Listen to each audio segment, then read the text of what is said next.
Χέρις των μαρτύρων η καλονή και της Εκκλησίας υποβάθρα Θεοπαγής, χέρις των πηγάζων χαρίτων Θεία Ρήθρα, Αρτέμιε τρισμάτα ημών βοήθεια.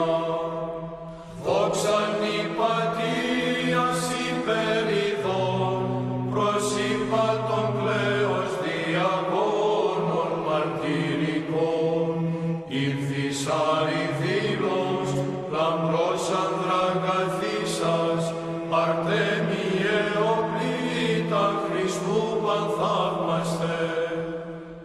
Λόγοι σου σοφίας διατρανών, της Θεός ευβίας, των μυστήριων εμφανώς, την του παραβάτου κατήσχυνας μανίαν, εναητή της έργης μάρτης Αρτέμιε.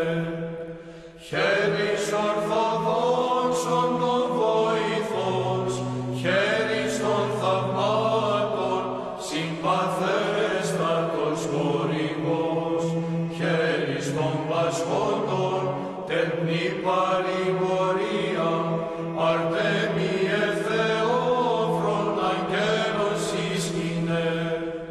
Της εντεροκύλης των οδυνών, ιατήρη υπάρχων, ως φιλάγαθος αληθώς, ρίσε με της ταύτης, ανάγκης αθλοφόρε, υγείαν μη βραβεύων και απολύτρωση.